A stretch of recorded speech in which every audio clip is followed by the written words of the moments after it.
आप सभी रत्नकरंडक ग्रंथ के स्वाध्याय में गुणवृत्त संबंधी भेद प्रभेद और उनकी व्याख्या को सुन रहे हैं। गुणवृत्तों में दिग्वृत्त एक दिशा संबंधी सीमा का निर्धारण करना, अनर्थ दंड संबंधी क्रियाओं का त्याग करना और भोगोपभोग परिमाण अर्थात इन सामग्रियों में सीमा निर्धारित करना, ये 3 प्रकार के गुणवृत्त हैं। किस तरह से नियम लिए जाते हैं, उनकी विधि किस तरह से करना पड़ती है, ये चर्चा भी आपने सुनी। यम और नियम के रूप में इनके संकल्प को करना पड़ता है। नियम रूप में अद्य दिवा रजनी व आदि आदि 1 दिन 2 दिन 1 सप्ताह 15 दिन, और यम जीवन पर्यंत के लिए होता है। अब जो आप सभी ने या व्रती ने नियम संकल्प बनाए हैं, उनका पालन करते हुए भी प्रमादवश या संस्कारवश किस तरह से दोष लगते हैं उसकी चर्चा है। उसे अतिचार शब्द कहा जाता है। दोषों की चर्चा करने में उसको अतिचार कहते हैं। दोष की 4 अवस्थाएं होती हैं, अतिचार, अनाचार, ये 2। इसके पहले अतिक्रम और व्यतिक्रम। अतिक्रम, व्यतिक्रम, अतिचार, अनाचार, ये है। अब अतिचार की चर्चा यहाँ पर चल रही है। पेज नंबर 66, श्लोक नंबर 90। भोगोपभोग परिमाण वृत्त के अतिचार। विषय विषतोनुपेक्षा नुस्मृति रति लौल्यमति तृषानुभवौ भोगोपभोग परिमा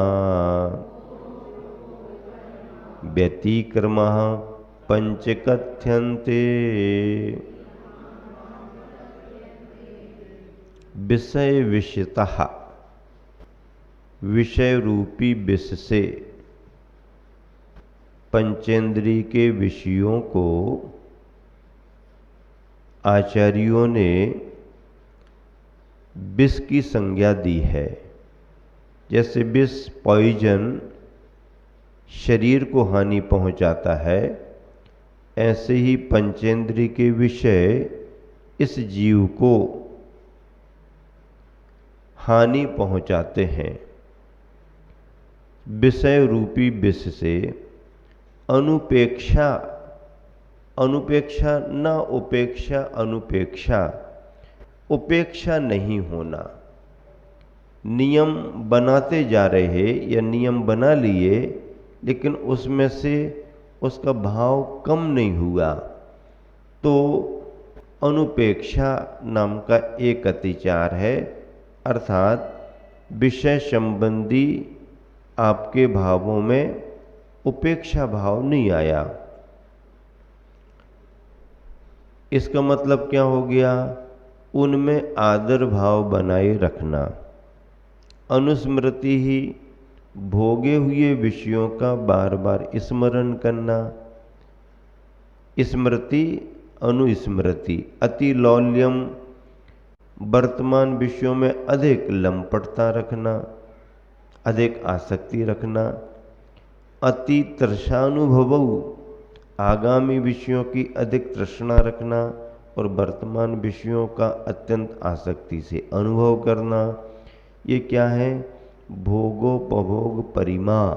परिमा यानी परिमाण।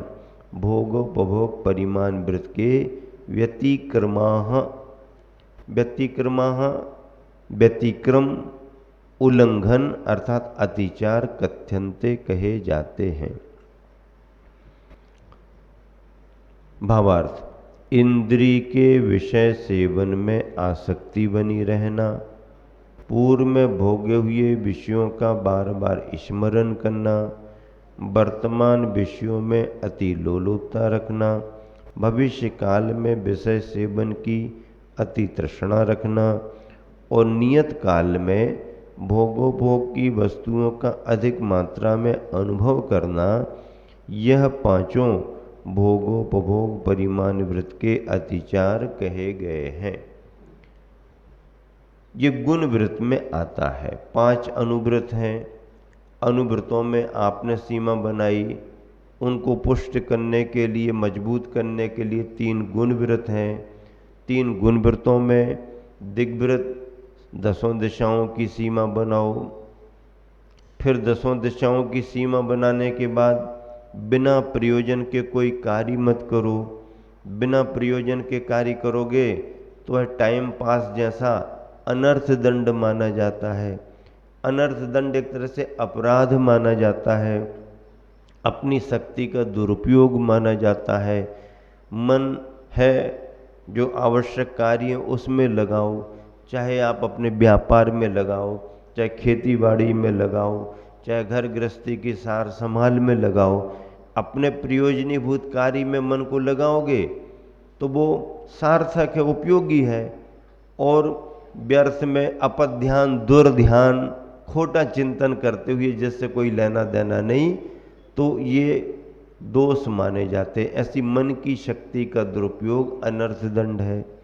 वाचनिक व्यवहार, बोलचाल, जहाँ जो आवश्यक है उतना करो, थोड़ा सा ज़्यादा ज़रूरत है तो ज़्यादा कर लो, जहाँ जितना जिसको आवश्यक है। लेकिन जिसमें कोई प्रयोजन नहीं है, कोई आवश्यकता भी नहीं है, कोई तुम्हारी जिम्मेदारी जवाबदारी भी नहीं है, पर उसमें भी अपने मतलब वचनों का प्रयोग करते रहना, व्यर्थ की बकवास, बकवाद आदि आदि में लगे रहना, ये वाचनिक शक्ति का दुरुपयोग है।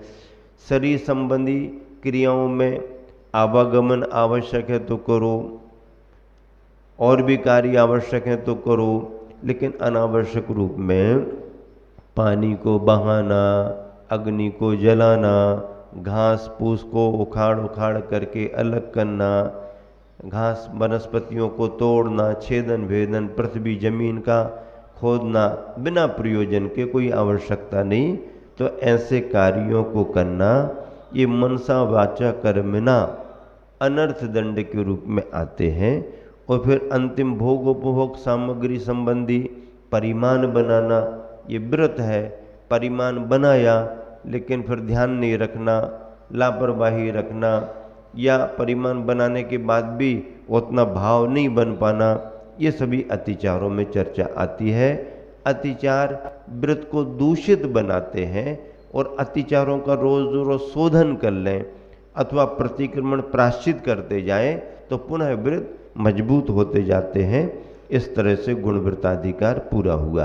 अब शिक्षा व्रत के भेद। शिक्षा व्रत की चर्चा क्या है? 5 अनुवृत्त, 3 गुण व्रत और 4 शिक्षा व्रत। अनुवृत्त जड़ की तरह मूल में काम करने वाले व्रतों को अनुवृत्त कहते हैं। इन अनुवृत्तों को जो सहयोग बनते हैं, सहयोग करते हैं, मजबूत करते, पुष्ट करते, वो गुण व्रत कहलाते हैं। गुणों में विकास करें वो गुण व्रत हैं। अब शिक्षा व्रत क्या है? जिन व्रतों के अर्थात जिन नियमों के पालन करने से घर में रहने वालों को ही एक तरह से गृह त्यागियों की तरह, महाव्रतियों की तरह चर्या करने की शिक्षा मिलने लगती है, वो शिक्षा व्रत कहलाते हैं। शिक्षा व्रत के 4 भेद हैं। श्लोक नंबर 91 पृष्ठ 66। देशावकाशिकं वा सामयिकं प्रोसुदोपवासो वा वैयावृत्यं शिक्षा व्रतानि 4 शिष्टानि। देशावकाशिकं वा सामयिकं प्रोसदोपवासो वा वैयावृत्यम, ये चार नाम जो हैं ये क्या है? शिक्षाव्रतानि चत्वारि, ये चारों शिक्षाव्रत शिष्टानि, शिष्टानि यानी कहे गए हैं। वह अथवा देशावकाशिकम, देशावकाशिक, सामयिकम, सामायिक, प्रोषदोपवासः, प्रोषदोपवास व और वैयावृत्यम, वैयावृत्ति, ये चार शिक्षाव्रतानि शिष्टानि, शिक्षाव्रत कहे गए, इनके नाम हैं ये शिक्षाव्रतों के। पहला नाम क्या है? बोलो, पहला नाम क्या है? देशावकाशिक एक, दूसरा सामायिक, तीसरा प्रोषदोपवास, चौथा वैयावृत्ति। ये चार शिक्षाव्रत हैं, क्योंकि इनके माध्यम से ही श्रावकों को मुनिचर्या की शिक्षा मिलती है। श्राविकाओं को आरिका माता जी जैसी चर्या करने की शिक्षा मिलती है। इसलिए ये शिक्षाव्रत, इनकी नाम संज्ञा जो है वो सार्थक है। जिस तरह से उसमें भाव है उसी तरह से उसका नाम भी लिया गया है। इस तरह से शिक्षाव्रत के चार भेद। देखो, आचार्यों ने घर में रहने पर ही ऐसी ऐसी व्यवस्था बनाई है श्रावकाचार के रूप में कि उसको अंत में फिर ज़्यादा कठिनाई नहीं होती। अंत में कठिनाई किसको होती है? जिसने पहले अभ्यास ना किया हो। जिसने अभ्यास ना किया हो उसको कठिनाई होती है, और जिसका अभ्यास पहले से ही अच्छा रहता है उसको कठिनाई नहीं होती है। परीक्षा के समय बुखार किन बच्चों को आता है? परीक्षा के समय बुखार किन बच्चों को आता है? जिन बच्चों की तैयारी नहीं हो पाई और तारीख आ गई, सर ने, मैडम ने स्कूल में तारीख बता दी, तुम्हारे पेपर इस तारीख से होने वाले हैं। अब जिस बच्चे की तैयारी नहीं है, अब वो घर पर धीरे धीरे खाना पीना कम करेगा, ये करेगा वो करेगा। क्या हो गया, क्या हो गया? नहीं नहीं, तबीयत ठीक नहीं है, बुखार आ गया। नहीं नहीं, परीक्षा देने जाना। नहीं नहीं, इस बार परीक्षा नहीं देना।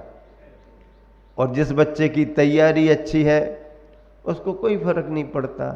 तो बच्चों की तैयारी अच्छी बनी रहे, बच्चों का उपयोग अपने विषय में एकाग्र रहे, इसके लिए तो प्रयास होते हैं।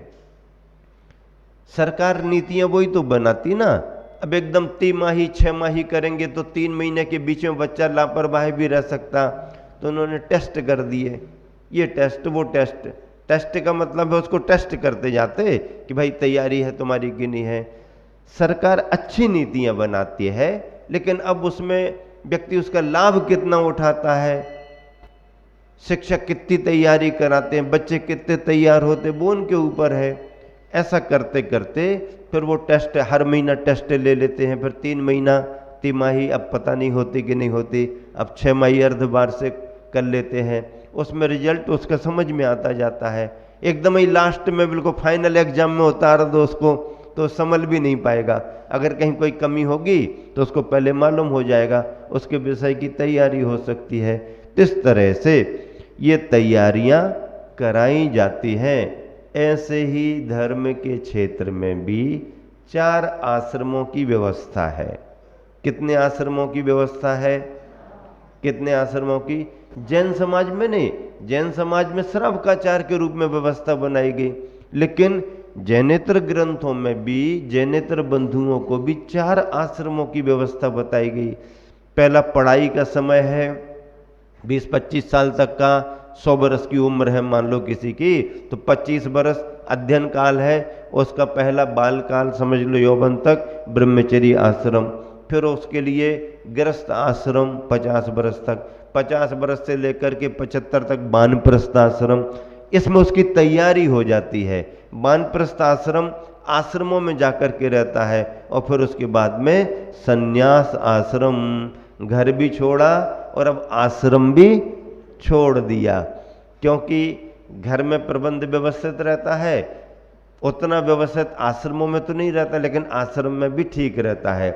तो पहले घर से अलग हुआ, आश्रम में गया, और आश्रम भी छोड़ करके अंतिम उसमें सन्यास की भूमिका में आ जाता है। इस तरह से दोनों श्लोकों की व्याख्या हुई। पद्यानुवाद भी पढ़ेंगे 90 और 91। श्लोक नंबर निकाल लें, पद्यानुवाद निकालें। हाँ देखो, ये है पेज नंबर 112 पर। विषम विषम तम विषम विषयों को अनपेक्षित नहीं करना, विगत काल में भोगे भोगों की स्मृति भी पुनि पुनि करना, भावी भोगों की अति तृष्णा लोलुपता अति अपनाना, भोगोपभोग परिमाण दोष ये भोगों में अति रम जाना, प्रथम देश अवकाशिक प्यारा, दूजा है सामयिक तथा, रहा प्रोसिदा उपवासा है वैयावृत्य श्रमिक कथा, मुनिवृत शिक्षा मिलती इनसे, शिक्षा व्रत ये चार रहे, मुनि बनने की इच्छा रखते, श्रावक इनको धार रहे, श्रावक इनको धार रहे। दोनों पद्यानुवादों में वही मूल श्लोक का भाव है। दिग्व्रत संबंधी जो भोगोपभोग परिमाण व्रत है, गुण व्रत संबंधी उसके अतिचार, और दूसरे में शिक्षा व्रतों के 4 नाम। नामों में अन्य श्रावकाचार्यों में कोई अंतर भी हो सकता है, लेकिन भाव लगभग सभी का उसी चर्या को आगे बढ़ाने का होता है। और ऐसे ये शिक्षा व्रत जो हैं, इनका पालन घर में रहते हुए भी उसी भूमिका में इतने व्यवस्थित तरीके से और थोड़ा सा इतना बढ़ा करके किया जाता है कि घर छोड़ने के बाद जिन व्रतों का पालन करना पड़ेगा उसमें आपको कठिनाई फिर नहीं होगी।